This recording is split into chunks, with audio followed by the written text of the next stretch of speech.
Welcome to GoodChristadelphianTalks. I'm Levi. And I'm Chris. And I'm Brian. Thank you for joining us this week. On this podcast, we select one talk a week to help us get the Bible in our daily newsfeed. We post a new episode at the start of each week with a short intro beforehand to kind of set the stage for the talk you're about to listen to. And now, let's talk more about this week's talk.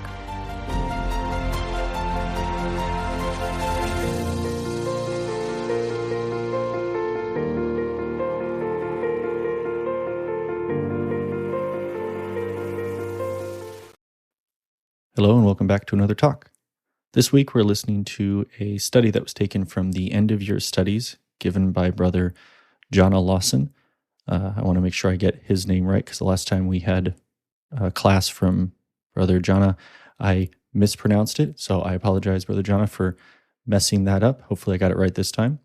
This particular class is the fourth study in the series that was given right at the end of 2021. And the title was Peter, a Life in Discipleship. This particular class is the fourth one called Tried by Fire, and it is looking really closely at kind of the Last Supper and Jesus's trial and what that meant from the perspective of Peter. And I just really loved how Brother Jona was looking at making Peter more real. He had a lot of interesting comparisons to some of the other disciples and how all of those things fit into really putting you in almost Peter's mindset during those times and how he might have felt. Definitely had some powerful emotions. This class came recommended by several people who were there live for the end of year studies. The entire series is fantastic, but this was definitely kind of the climax that really hit home for me listening to it and really kind of gave me something very different to think about. I finished listening to it over the weekend, and so it gave me something really powerful to think about during the memorial service on Sunday, and hopefully it does the same for you this coming Sunday. So as always, thank you for the recommendations, for continuing to send those in. We will get the rest of this entire series on the Good Christadelphian Talks extended podcast.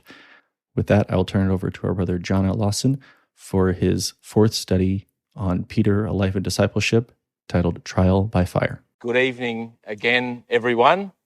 Welcome to those who have braved it out here tonight. And also hello to those who are reclining on the couch at home with a cheese platter. Enjoy that, but beware of reclining that chair too much. I know what that's like. So tonight we'll continue our study of the life of Peter, and I suppose tonight we've got to probably the very crux of this man's life, haven't we? Probably the most famous section about his life. Now, I've never done it myself, but I've seen it done at Sovereign Hill. I've seen how they refine gold, 24-karat gold. And the way that you refine 24-karat gold is actually quite an intense process. You can go and watch it if you visit Sovereign Hill. They'll show you how it's done. But you need to heat the metal to around 1,200 degrees. And then you need to take it through a number of processes back and forth to slowly purify that gold until eventually, after process of burning this metal hot, all of the impurities are removed from it, and you're left with the purity of this beautiful metal of gold. Well, that process of refining metal with gold was how Peter later came to describe how characters are refined and how his character was refined and how God refined his faith and developed into the man that he eventually became. Now, we all have flaws in our characters, don't we? We all have imperfections and impurities. And sometimes our flaws are more obvious to other people than perhaps even sometimes ourselves. I know my kids are always telling me about my impurities and flaws, but we all have them. And Peter had some flaws in his character as well. And they needed to be refined. And they needed to be worked on. And God needed to do that through the trials that would come upon his life. One of the things that Peter's character needed refining from is that he was a man, and it comes out in the record in a number of ways. He was a man that was very confident in his own ability, and he was quite self-reliant. And it comes out in ways when Peter often speaks before he thinks, or he promises something great that he's going to deliver, but can't deliver it. And it also comes out with his competitiveness with the other disciples. He was always vying to try and be the greatest, as they all were, and put themselves a little bit higher than the other person. Peter needed to learn humility. And humility is a hard trait to learn. Just come to Matthew chapter 18, where Jesus describes for us that humility is such an essential characteristic which he's looking for in all of his disciples. And he says in verse 3 and 4 of Matthew 18, and he said, "Verily I say unto you, except you be converted and become as a little child, you shall not enter into the kingdom of heaven. Whosoever therefore shall humble himself as this little child, the same is the greatest in the kingdom of heaven." All of us need to, if we're going to be in the kingdom of God, develop the characteristic of humility. And Peter needed to learn that. The other thing Peter needed to learn, and it's related to this, was as a result of his confidence in his own ability, he often looked perhaps down at other people and their abilities. Just look over at verse 21 where Peter asked Jesus a question. He says, "Then Peter came to him and said, Lord, how often shall my brother sin against me and I forgive him? Till 7 times? So he comes to the Lord and says, look, if my brother just keeps offending against me, surely, Lord, surely if he does it 7 times, that's the limit. I'll never have to forgive him after that. Now, Peter probably thought he was being generous because apparently in the day, the Pharisees had set a limit on 3. If someone sinned against you 3 times, that's it. You never have to forgive them ever, ever again. And no doubt some of that hardness of spirit that was amongst the community had rubbed off on that man, Peter. And he thought surely 7 times was the limit to which you'd need to forgive your brother. But Jesus says to Peter in verse 22, I say unto you, Peter, that until 7 times 7, until 70 times 7.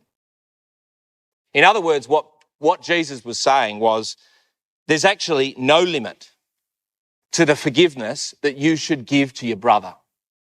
Now, that was just unthinkable to the disciples. Later, they would ask Jesus a similar sort of question, and Jesus would say, you need to forgive your brother even 7 times in a day. And it says that the disciples are like, are you serious? I cannot even understand that concept. Peter needed to learn compassion and forgiveness for his brother. And Jesus went on in that chapter, in chapter 18, to use a parable, the parable of the unforgiving servant.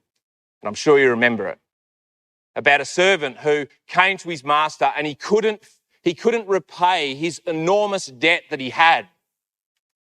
And even though the debt was just so enormous, because the man came and asked him for forgiveness, the master forgave him. But then after he received forgiveness, when someone came to him and asked him to have compassion on them, he turned his back on them and he gave them no forgiveness. And Jesus concluded that parable in verse 33 when he said, shouldest not thou also have had compassion on your fellow servant, even as I had pity on you? Why didn't that servant show compassion to the man that came to him? because he'd failed to comprehend how much he'd been forgiven. And that's true, isn't it? We learn compassion to others when we realise how much compassion and forgiveness has been handed to us. And Peter needed to learn that lesson, because Jesus needed Peter to be a man in the ecclesia. He was going to be one of the leaders of the ecclesia. And what he needed was a man of compassion who could look out and be a hand to pick up those brothers and sisters in his ecclesia. And so he needed to learn the hard lesson, the tough lesson of how much he needed compassion himself. And so the Lord is going to teach this man. I'm amazed always by this story, how much the Lord is doing on this night. I mean, he's got to achieve so much. And within all that achievement that man does that night, he's also making sure that people like Peter and John and all these other disciples are learning the little things that they needed to learn to be ready.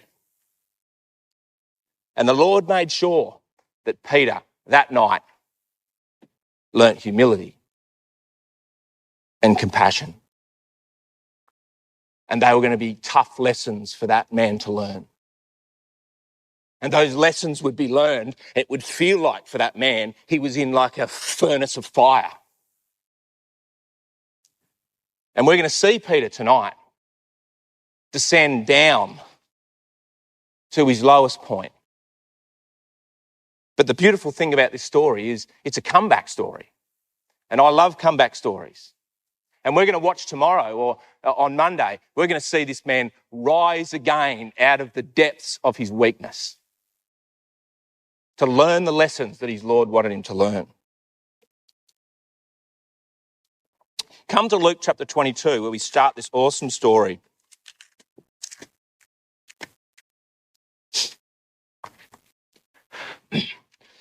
It would have been a huge week for Peter, even before he got to the last night. There were so many things that he had done with the Lord. There'd been the Olivet prophecy. There'd been amazing miracles that had been done, and Peter had been there for all of them. And then it came to the very last night that the Lord would be with his disciples. And in Luke chapter 22 and verse 18...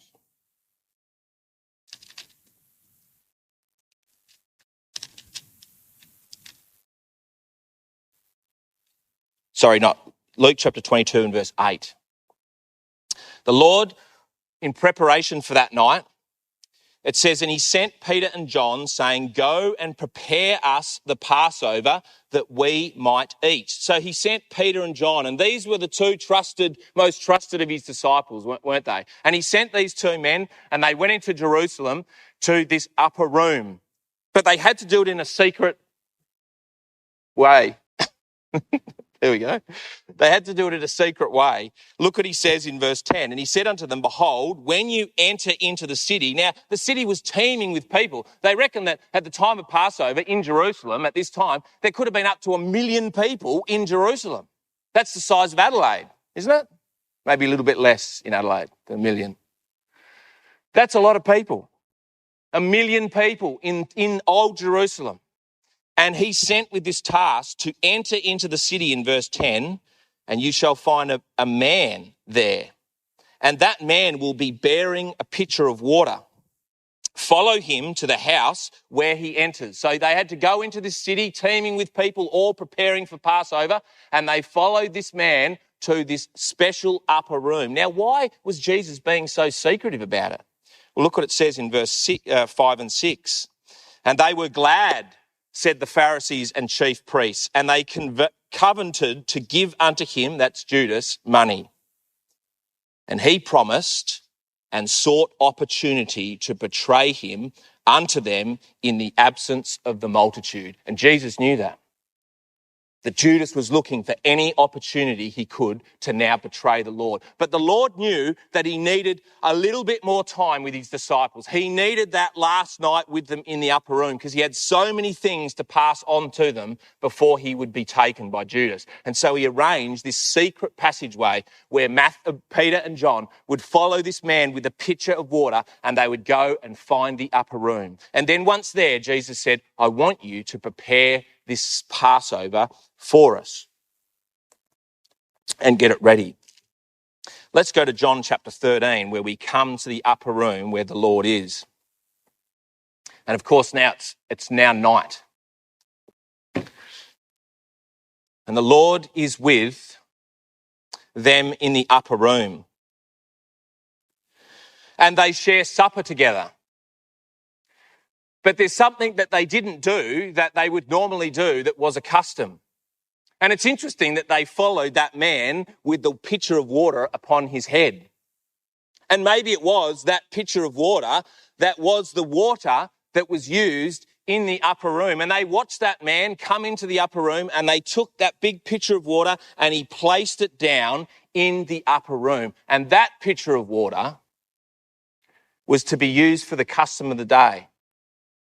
And the custom of the day, so tells us in Luke, in the story of Simon the Pharisee, was that the lowliest person in the house, the servant, it would be their job to wash the feet of everyone who came through that door. It was a humbling task, but someone needed to do it. And when the Lord gets midway through his supper, no one's done it. And why had no one done it? Well, see, the disciples at this point in the upper room, although all these other things are happening, there's contention amongst the disciples. You might remember that it was just a couple of days beforehand that one of the disciples' mums had gone to Jesus and had discussed with him and said, oh, look, I was just wondering, right, amongst all the other things you've got going, just wondering whether my boys might be able to get two of the most prominent positions in the kingdom of God next to you, on your right hand and on your left. And you know what? It says that the rest of the disciples found out about that, and they were so angry. It says they had an anger of indignation at those other disciples that they got their mum to go and get them the prominent positions. You see, there was so much competitiveness and tension between these two men. Oh, sorry, not 2 men, 12 men. And not one of them was going to be prepared to go and pick up that pitcher of water and be the one that was the least among all of them to wash the feet. And so the Lord rises. The Lord gets up in verse 4. He rose from supper and laid aside his garments and took a towel and girded himself. And the Lord showed them, didn't he, what humility was all about. There was no doubt whatsoever who was the greatest man in that room. And yet he laid aside his garments and took a towel. And you imagine how the disciples felt when that happened. They must have been so embarrassed, wouldn't they? Peter must have been embarrassed. And he shows his embarrassment as the Lord works his way through every single one of those disciples, and he finally gets to Peter. And what does Peter say in verse 6? And he cometh, he to Simon Peter, and Peter said unto him, Lord, I can't take it anymore. There is no way that you are going to wash my feet. He was embarrassed, wasn't he? As I'm sure they all were, and sheepish. But Jesus answered in verse 7 and said, What I do unto you now, you know not, but thou shalt know afterward. And what the Lord meant by those words was, what I'm doing for you here, Peter, in washing your feet is actually just a symbol of something far greater. because tonight I'm going to do the most humbling act that anyone's ever done. And I'm going to wash you completely clean. And Peter says to him in verse 8, and Peter said unto him, Thou shalt never wash my feet, Lord. Never, ever will you wash my feet. And Jesus said to him, If I wash not your feet, then you can have no part with me. Peter needed to recognise, didn't he, the need that he had to be washed. And he didn't recognise that to this point. All of us need to come to that point where we recognise our need to be washed and we allow the Lord to wash us and to cleanse us. But Peter didn't think he needed washing. And so the Lord gives them an example of how to be humble. And he says that in verse 15, I have given you an example that you should do as I have done to you. Peter never forgot that lesson. If you go to his letter in Peter, when he talks about humility, he says we need to be clothed in humility. And he remembered that night when the Lord washed their feet. Now, after the Lord had washed their feet, he then had to bring up the elephant in the room, which was the fact that there was a betrayer amongst their midst. And the Lord in verse 21 brings this up, and he does it with anguish. It was something that was very much pained the Lord. And it says in verse 21, when Jesus had thus said, he began to be troubled in spirit. And he testified and said, Verily, verily, I say unto you that one of you shall betray me. And we know that what then happened is all of the disciples started to look at each other across the table and across the room to work out who it was. And you know what? None of them knew who it was. They all suspected that maybe it could even be them. That they looked across the room at who it was. And it's interesting, isn't it? Like sometimes we always, because of the way we know this story so much, that it would be that, perhaps Judas is dressed in a black cloak or something. It'd be so obvious that he's the evil one. But they never knew. They never knew. In fact, do you know that Judas was actually one of the most prominent of the disciples? And we can find out from this little story here, as it says in verse 26, that Judas was actually probably right next to the Lord. Because he said, the one that I dip the bread in and give it to him, he's the one. And he's able to do that in verse 26 without anyone else knowing. And so we know the seating arrangements, or some of them for that night. We know that Judas was on one side, and verse 23 says that leaning on Jesus' bosom was the disciple that Jesus loved, and that's John. So he's got John on one side, on his right hand or on his left, and he's got Judas on the other side. Where's Peter? Well, Peter in verse 24 has got one of the back seats. Because what he has to do when this whole discussion is happening with the Lord, verse 24, it says, and Simon Peter therefore had to beckon with his hand to John and say, John, you ask Jesus what's going on. We need to know. And the whole night during this upper room, that's where Peter is. He's shouting from the back because he's trying to be more prominent. He wishes he was right next to the Lord, but he's right on the back and he's beckoning. But Jesus hasn't put him there deliberately, hasn't he? So that he can speak to Judas about what he needs to get done. And then finally, Judas leaves. And it's interesting how Judas is described in this chapter. Look what it says in verse 26.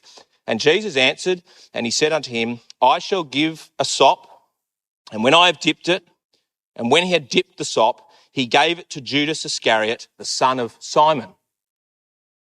And he's called that again in verse 2, the son of Simon. And Peter in this chapter is always called Simon Peter. You see, there's two Simons in this chapter. And the Bible, the record of these men's lives, actually contrasts these two men, these two Simons, Judas and Peter, because they actually had a lot in common between the two of them. Both of them, when you look at the lists of the disciples, those 4 lists that we talked about in our first study, always on the top is Peter. And always listed last is Judas. Both of them, we know, were very close to the Lord. Peter is very close to the Lord. And Judas must have been close to the Lord as well, because he was put in charge of the finances. He was one of the key men amongst the 12. And he's sitting right next to the Lord in the upper room on the last night. And no one questioned it. Everyone just thought that that's what happened. So both men were very prominent. Both men were very close to the Lord. Both were his disciples. Both were allured by the glory of now. And we saw that last night in our study with Peter, didn't we? In Matthew chapter 16, where Jesus had to say you need to refocus your mind, not on the here and now and the glory now and what you can have, but you need to set your mind on the future. And see, Judas struggled with that as well. And there's all sorts of different theories, and we don't know exactly about what Judas was trying to do. But some of them seem to be that what he was trying to do was bring Jesus out, to bring him to power now so that he could be part of it. And he was caught up in now and what he wanted to do today. And Peter was similar. And both of them would betray their Lord. Both men would. And I believe that they're in the record as a contrast for this reason, because although they're so similar here, the difference is in the final result for these two men. And we'll see that in our final 2 studies about what Peter was able to do and what Peter's outlook was and how it was different from Judas. And so Judas goes out into the night. And it must have been a relief for Jesus in that upper room that at least now he knew, although he was so sad that Judas went out, and he was sad because he wanted to save him too. He now had an opportunity, a little window to speak to these disciples and tell them what he needed to give to them before he goes. And he starts that in verse 33. Little children, he says, yet a little while I'm with you, and you shall seek me. And as I said unto the Jews, whither I go, you cannot come. So now I say unto you. And as Jesus was going into some of the most important information that he could possibly relay to the disciples about some of the key commandments, Peter's not listening. And we know that Peter's not listening because look what happens in verse 36. Peter just interrupts the Lord, and all he can think about is what Jesus had said in his first message about, I'm going somewhere. And Peter says in verse 36, Simon Peter said unto the Lord, where are you going, Lord? What are you talking about, Lord? Where are you going? See, Peter still had no idea, and none of the disciples did, and we talked about that last night. Even though Jesus had relayed it to them over and over again in so much detail, they still didn't know what laid ahead that night. And so Peter wants to know, what is it, Lord? Where are you going? And Jesus says to him, Jesus answered in verse 38. Peter answers in verse 30. Jesus answered in verse 36. Whither go thou? Verse 36, I'll read it again. Simon Peter said unto the Lord, whither goest thou?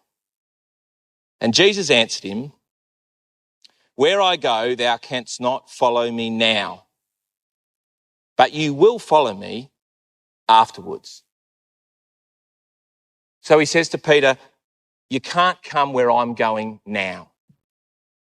And Peter jumps in immediately in verse 37 and says unto the Lord, why can't I follow you, Lord?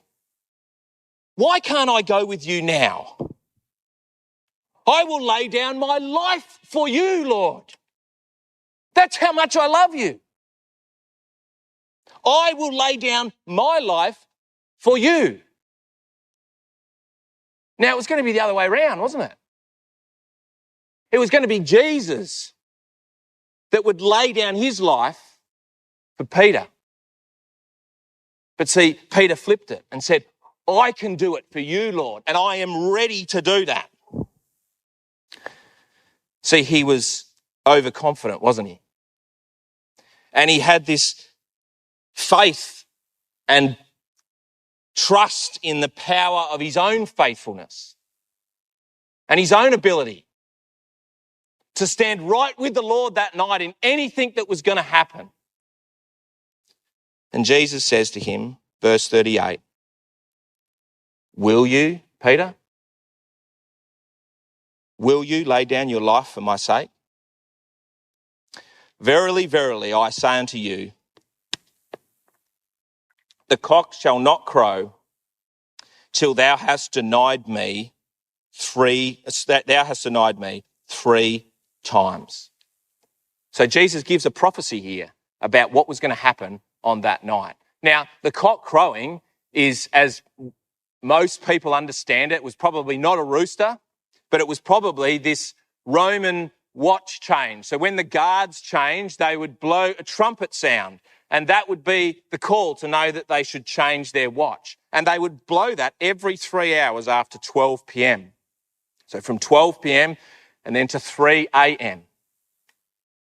And Jesus says, before that cock crows. Now, Mark adds, before that cock crows twice.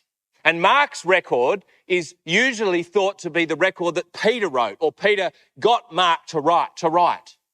And so Peter puts a few little bits of information in his gospel record to highlight some of the things. And Peter says there was 2 crows of the cock that night. There were 2 signals that I was given before I was to make those 3 denials. Now, as a result of that rebuke almost by the Lord to Peter, there broke out amongst the disciples again another big fight amongst them about who was the greatest. Just come to Luke chapter 22.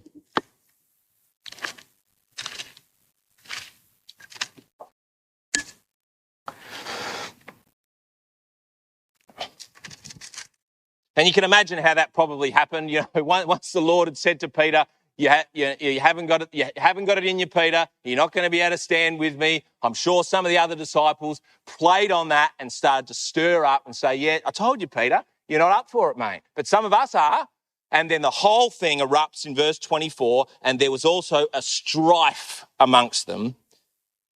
Which of them should be accounted the greatest? Imagine that. On the most important night in history. And here's these 12 men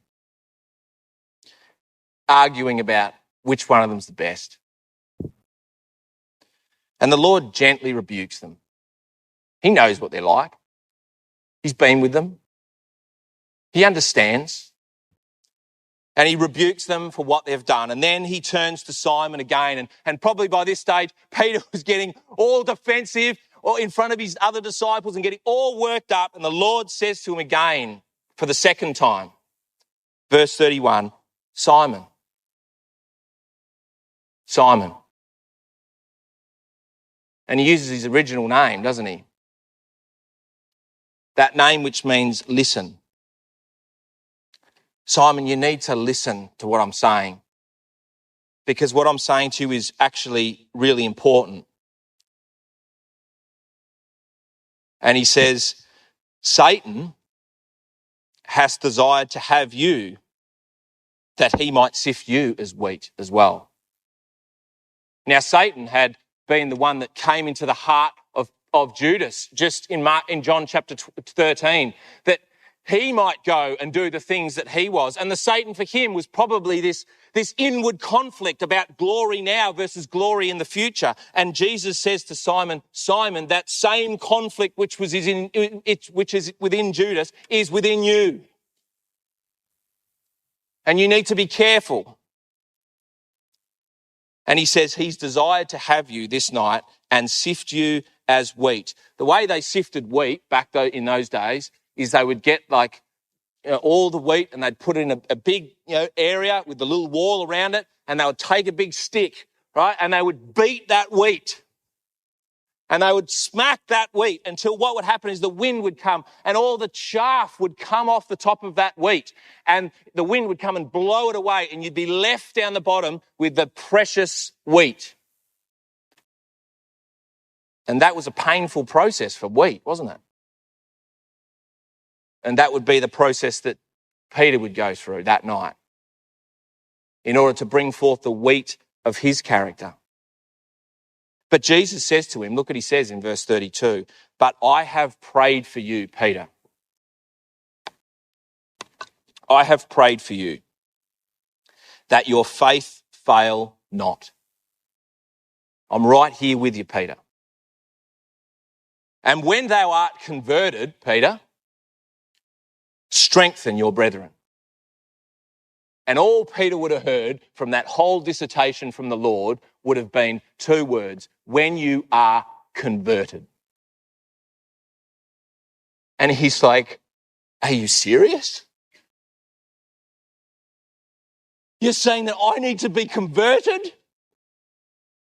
Like, are you serious, Lord?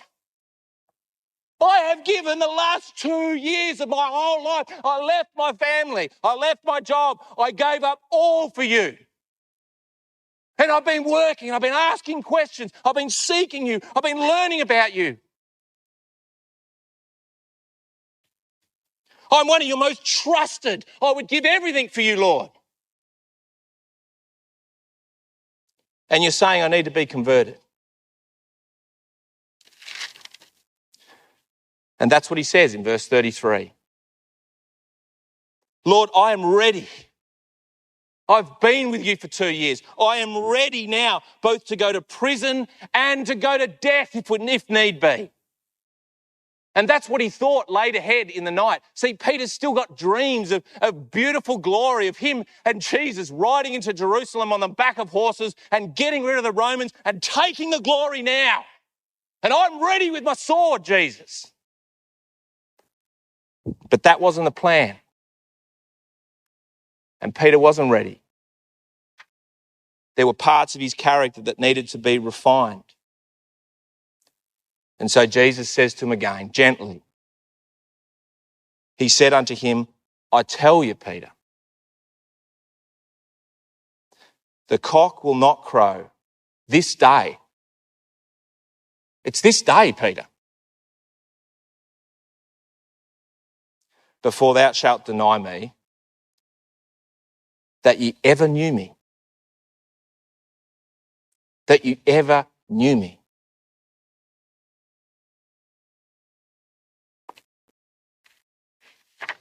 They must have been tough words for Peter to hear, mustn't they? But you know what? He didn't hear those words that the Lord was trying to say to him. He probably took from that. He was more committed. He was more determined. And it says there, I always laugh at this verse 38. Jesus talks to them and he says to them, and he said unto them, he was talking to them about what life was going to be like after he was gone. And they completely mistook him. And I guarantee verse 38 is Peter when he said, and they said, "Lord, it's all right. Don't worry about our security. We've got 2 swords here. We're ready to go." And Jesus just says, "It's enough, Peter. You're not getting it." And Peter was still bound up with what he was going to do that night for the Lord. Now the Lord then went out to Gethsemane with the disciples. They left the upper room and they probably made their way around the walls in the moonlight of the full moon of Passover. And this was something that they did regularly, so they knew this path. But they had to be very careful as they went around that path because Jesus knew that there'd be Judas's eyes watching and looking. And they made their way around that path until they get perhaps around here, about halfway point. And it's at that point where Jesus sits down with them again and he goes through some of the things that he wanted to talk to them about. And if we come to Matthew chapter 26, we take up some of the words that Jesus was saying to them.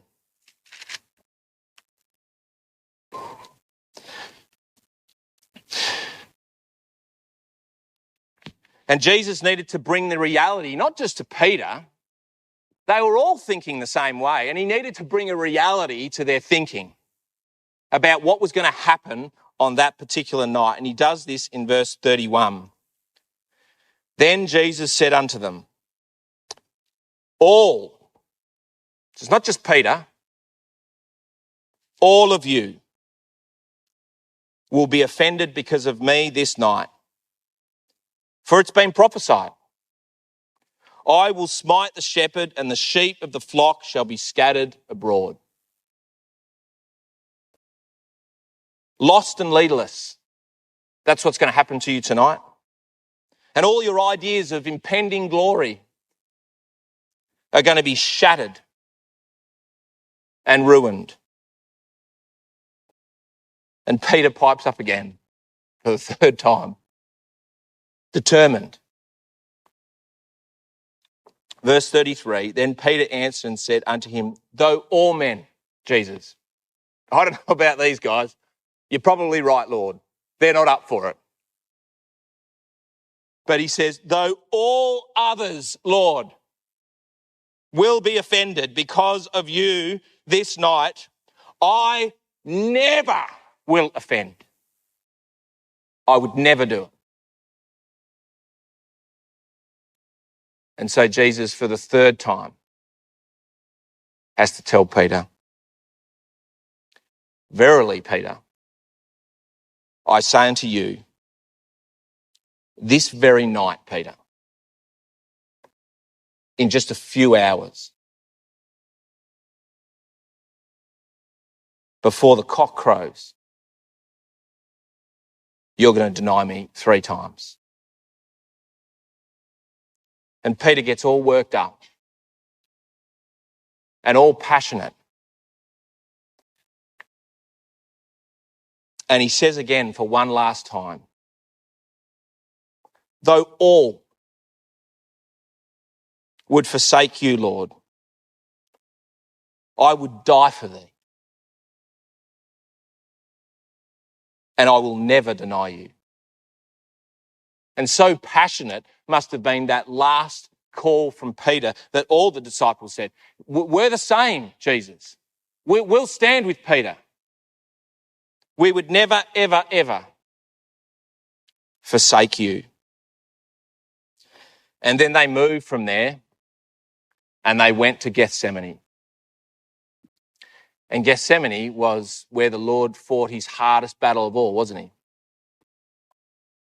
And it says that his demeanour changed in verse 38.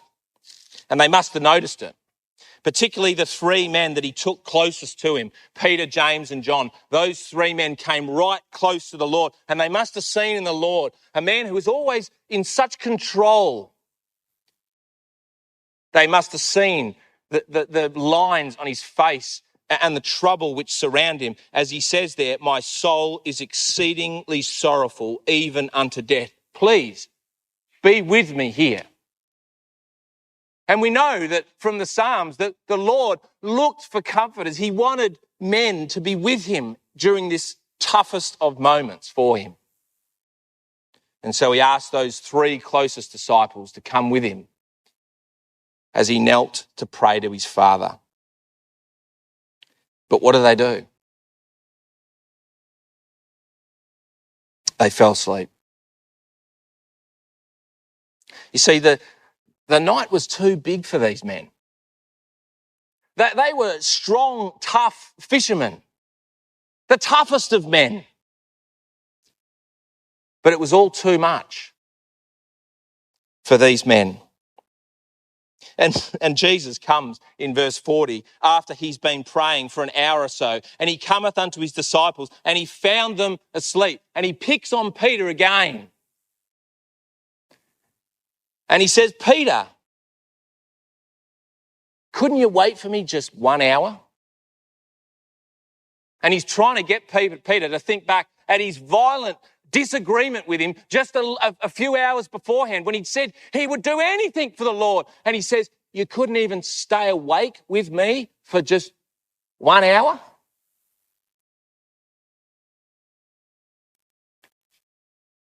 Now, Jesus wasn't angry with Peter. He knew what Peter was like. And he says that in verse 41. He says, watch and pray that you enter not into temptation. The spirit indeed is willing, but the flesh is weak. And Peter didn't understand that yet.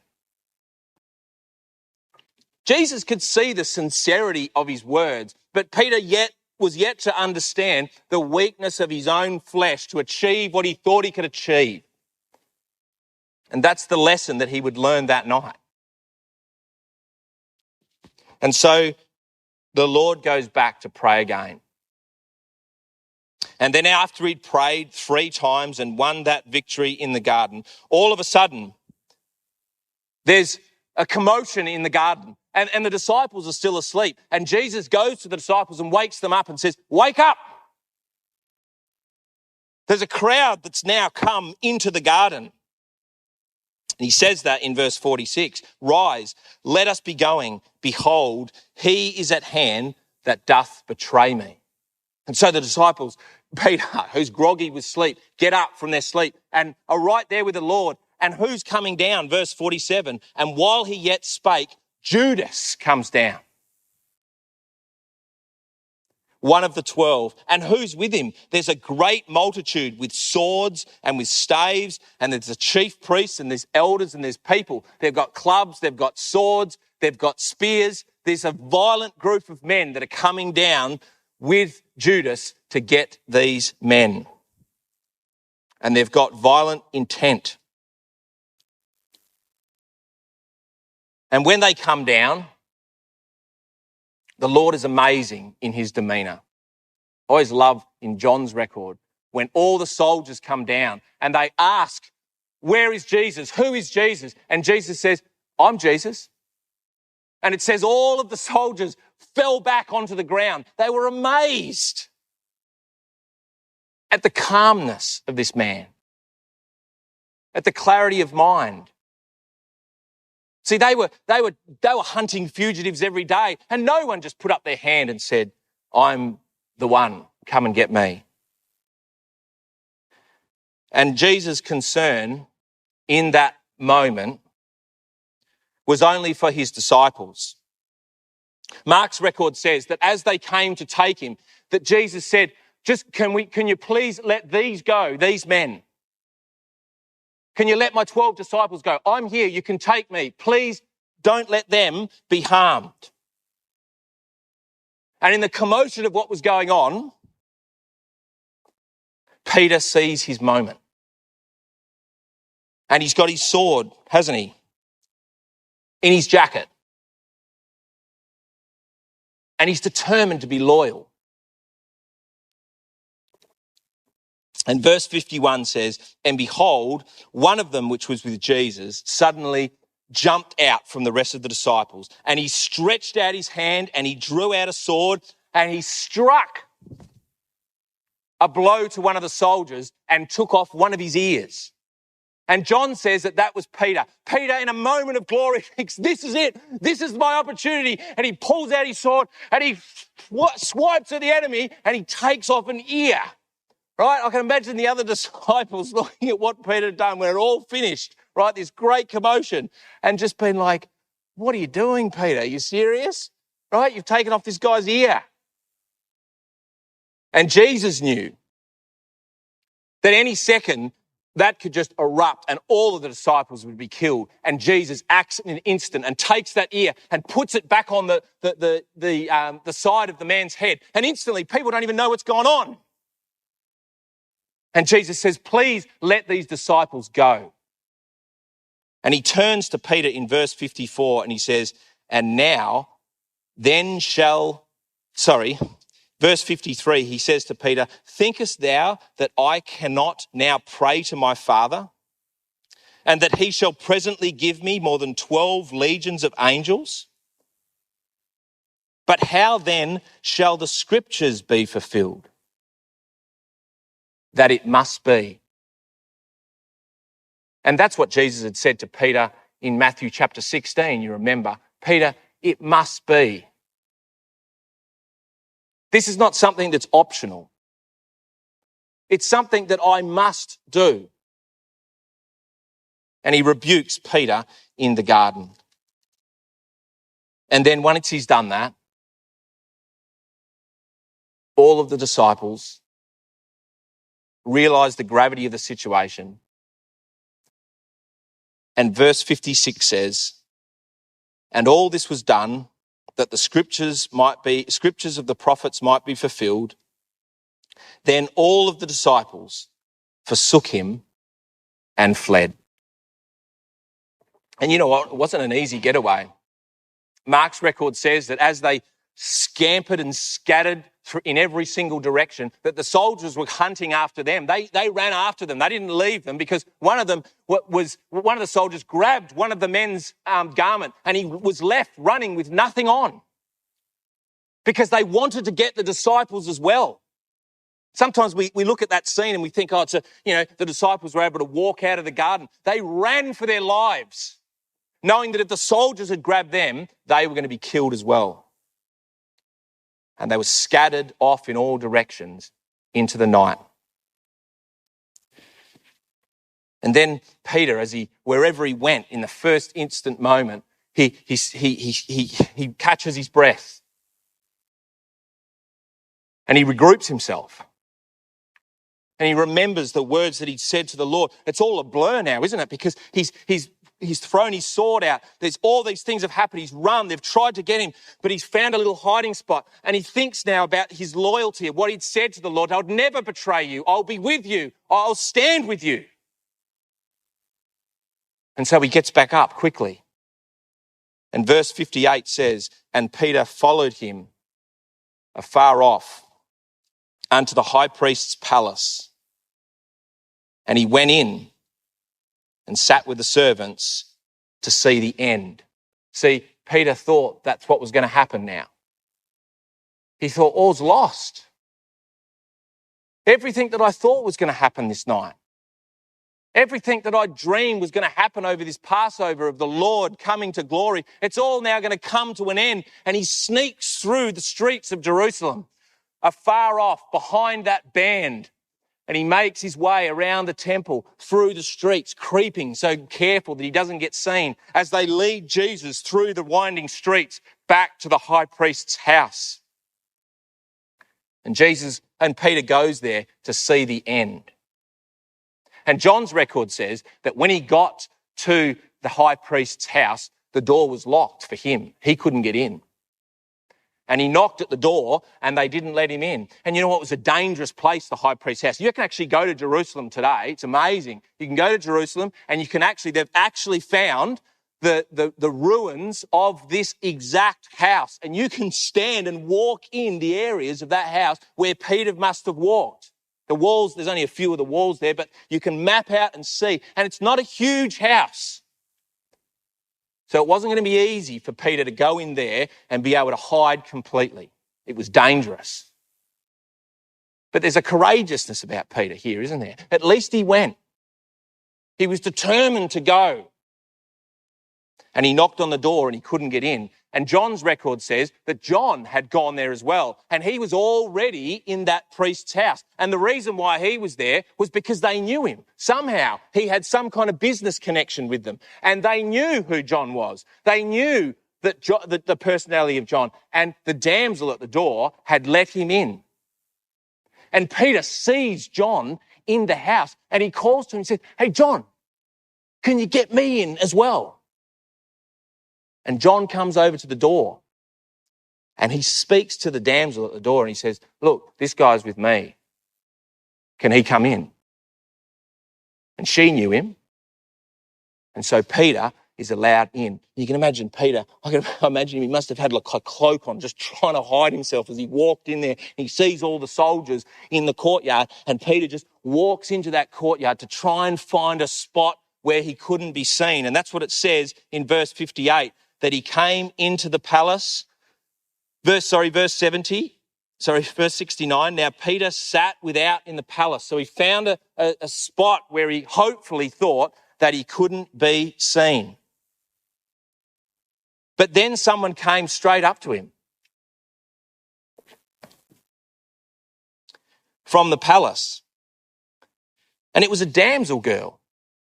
And John says it was the same girl that he'd spoken to let him in the door. The same one that knew John. And she'd probably known John for years. And she would have known that John was from Galilee. And she would have known that John was a follower and disciple of Jesus. And so she comes to Peter not long after letting him in. And Peter's trying to hide himself in the porch. And the damsel comes to him and says to him, weren't you also? Thou also was with Jesus of Nazareth? Jesus of Galilee?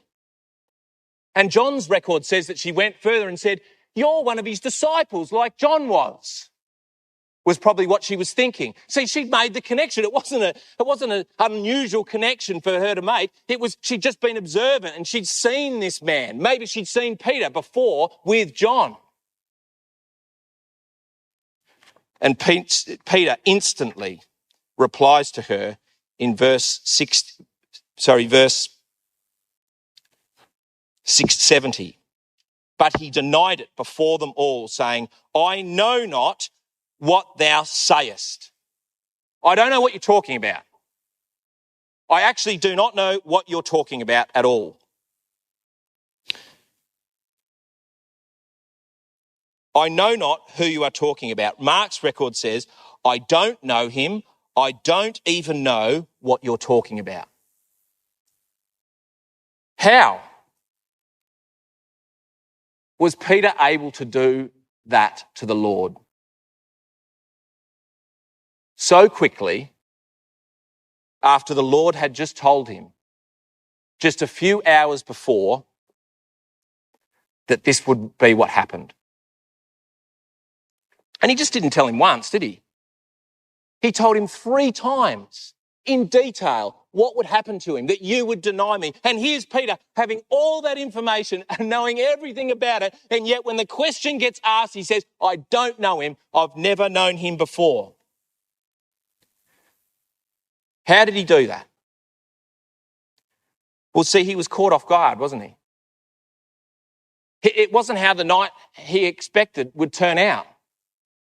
And he'd expected that the moment that he was going to stand for the Lord was the moment of heroic grandeur in the garden. But this temptation was different. And it came from a little girl, a damsel woman. And she's the one that asked him the question. And Peter wasn't ready to answer. And you see, that's how temptation comes, doesn't it, in our life? Temptation comes unexpectedly. It comes usually from left field. It comes when we're not ready. It usually comes when we're in a stressful period in our life, or we're tired, or there's stuff going on, or we're afraid, or there's all sorts of things happening in our life, and all of a sudden temptation will strike upon us. And it's a lot harder to resist temptation in our life when that happens. And that's what happened to Peter. He was caught unexpectedly by temptation. And so he creeps out into the porch, verse 71 says. And when he had gone out into the porch, so he went out into another courtyard that was next to it to try and get away from this situation, to hide himself further. And Mark's record says at this point, he heard the cock crow the first time. And that would have been a reminder to him of what the Lord had said. And I think Peter must have put that into his record because he did hear it. He did hear that cock crow. And he did remember what the Lord had said, that he would deny him. And he remembered what he'd said the first time and he couldn't believe it. He couldn't believe that already he denied his Lord. And then he said to himself, I'm never going to do that again. I can't believe I did that. I'm never going to do that again. Have you ever said that?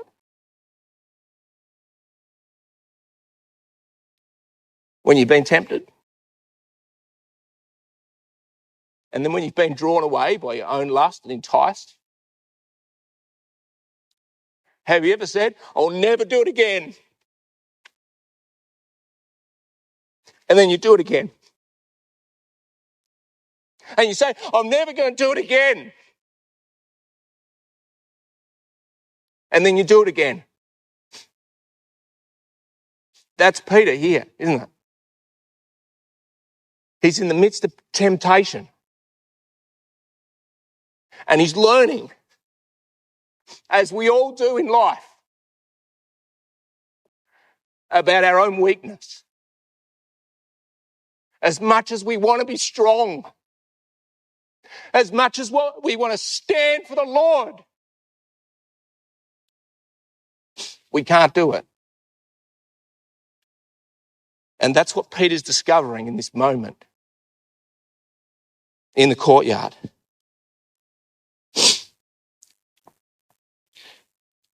And they come to him again. And this time it's not just one. There's a lot of them. There's a crowd of them. And Peter stands with the crowd next to the fire. It's easy, isn't it, relatively, to stand with Jesus and to profess our love for him when we're in here. It's a lot harder when we're by ourselves or we're alone with a different crowd. And that's where Peter is. One man huddled around a fire. And he's burning, isn't he? He's learning what it's like to be tried by fire, to refine his character, to understand who he really is. That's what the Lord's doing to him. That's how God's working with him. And the maid asks him again. And she said unto them. So a second maid comes. And she says before all of them, you're one of Jesus' disciples, aren't you? And Peter denied it. And this time he denied it with an oath, so that everyone could hear and everyone would know, I've got nothing to do with him. Have you ever done that? You might not have done it with an oath, but I've done that. I've denied my Lord.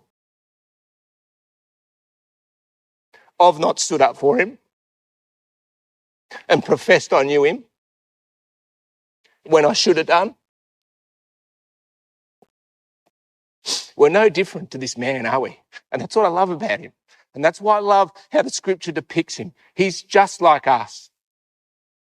And in moments of life when we should stand for Christ, for so many reasons we don't. And that's what Peter did. And a while later, verse 73 says,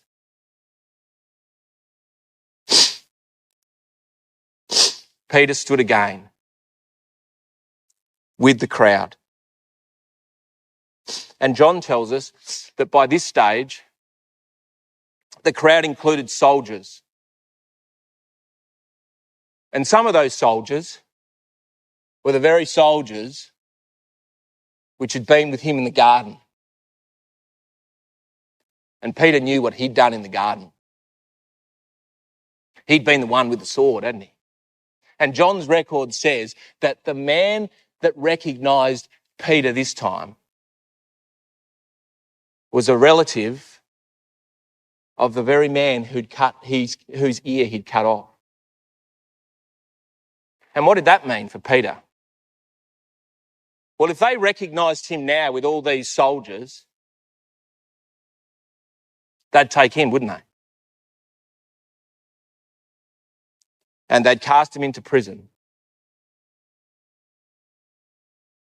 And then maybe they'd cast him to death. And that's what Peter had said, hadn't he?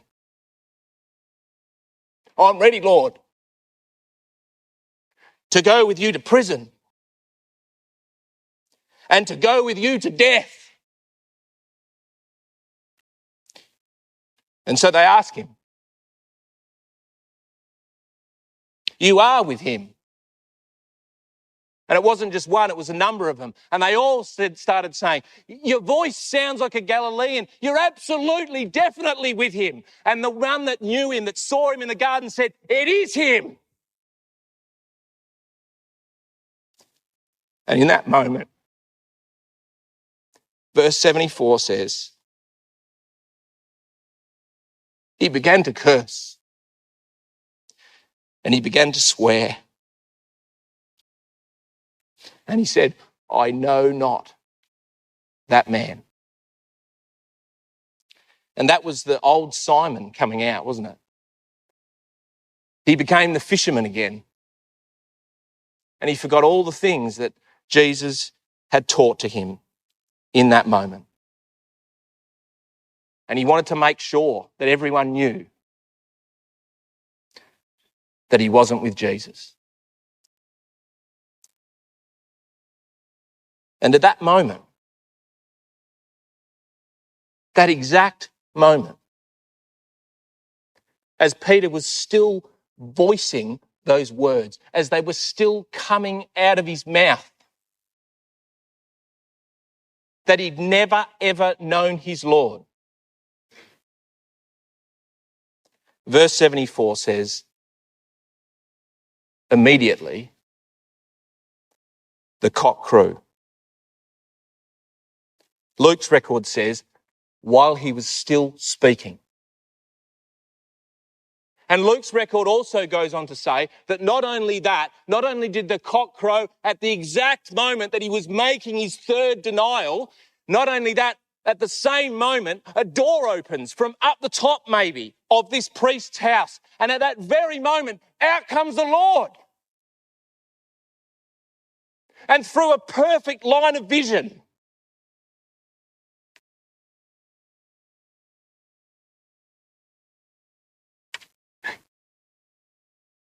he sees the Lord's eyes and he looks upon him. And suddenly it all clicks together in his mind. Everything that's happened that night, everything the Lord had said, everything that he'd done. And I think that's beautiful. And why I think that's beautiful, as hard as it is to read, is that didn't happen by accident, did it? The Lord orchestrated that. God's providence made all of that happen exactly as it did. So that Peter would experience that moment with the Lord. And by that experience with the Lord, he would learn the lessons of that night. And why I think that is so beautiful is this. Sometimes we think God's only working in our life when we're going well. And we're moving on the path that we think that we should go in. But this story tells us that even in our weakest and darkest moments, has God forsaken us? Has God let us go? No, he's working in our life to bring about change, to bring us closer to him, to mould us, to shape us. And that's a beautiful thing. Never feel like we've got into such a spot that we can never return, or that God would never work with us. He's always working. That's his character. He loves us. And that's what he's doing for Peter. And what would that look have been like? What do you think that look would have been like as he looked into the Lord's eyes? Well, we actually get a couple of clues.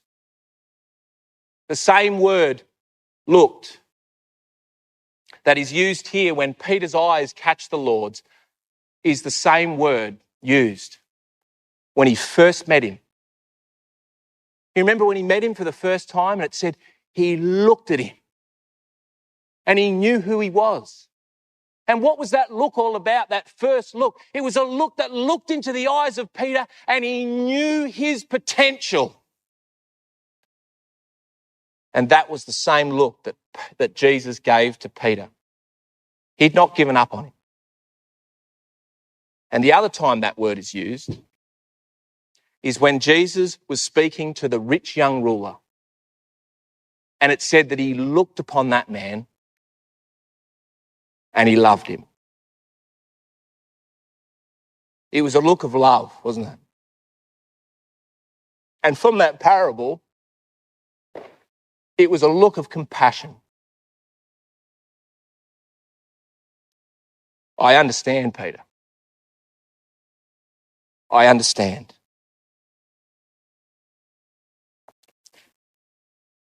And Peter runs out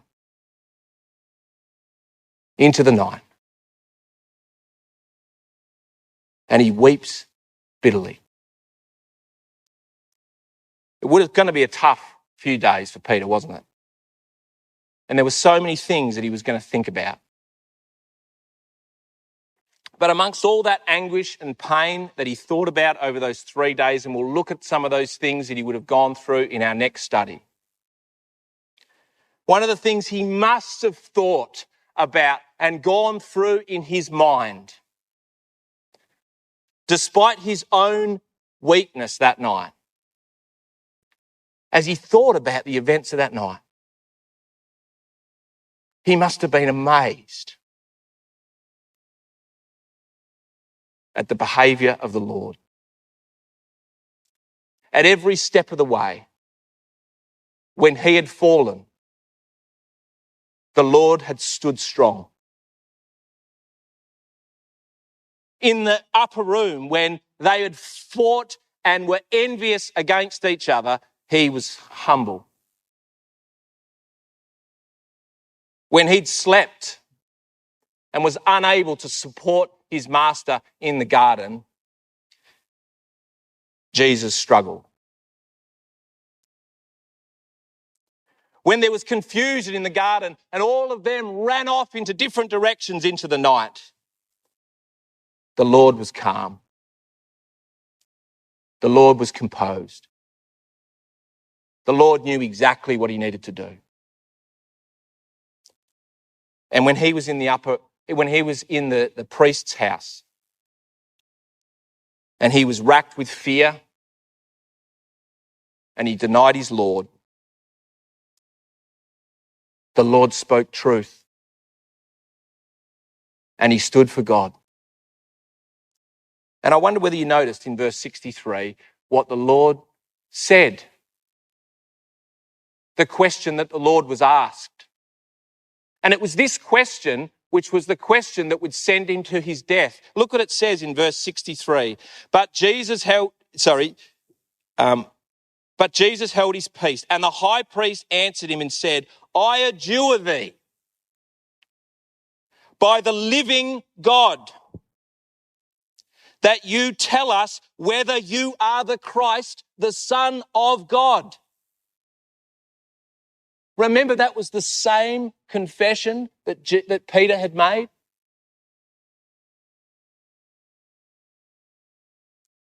And when it was going to cost him everything, the Lord says in verse 64, thou hast said. He stood for truth, even though it cost him his own life. Let's finish in 1 Peter chapter 2, where we'll just read a couple of verses.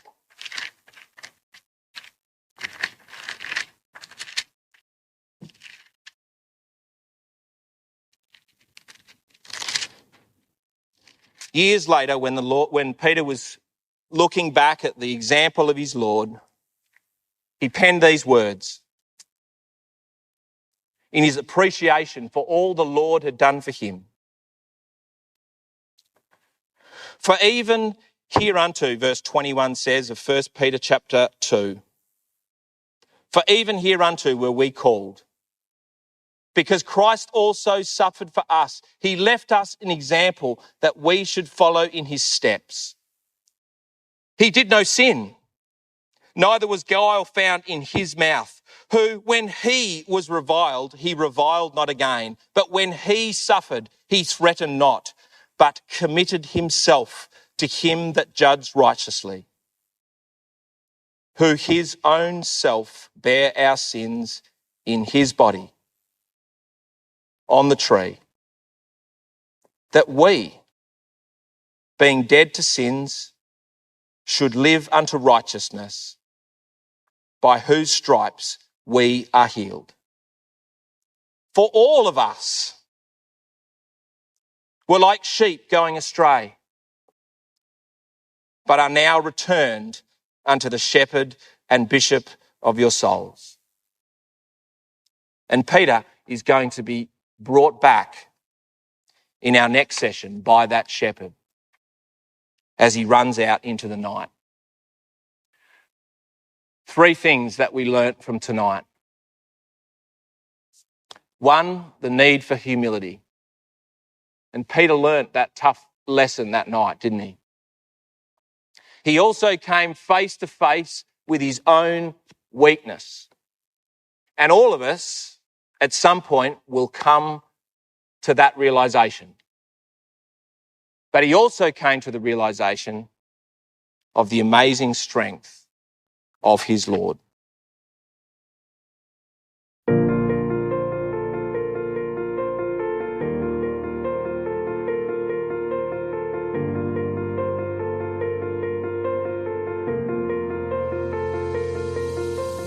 Thank you for listening to the Good Christadelphian Talks podcast. We hope this talk helped you in your walk. If you would like to hear more, please subscribe for new episodes and leave a review in Apple Podcast or whichever service you are using to help more people find the show when they search for it.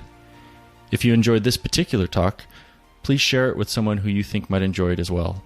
For show notes on the talk you just listened to, visit our show page at anchor.fm/GCT or check the show notes section of your podcast player.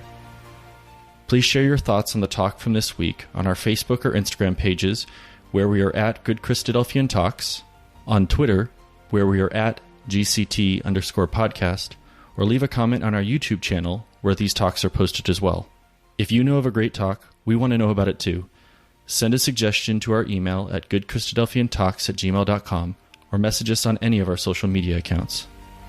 Thank you for listening, God bless, and talk to you next week.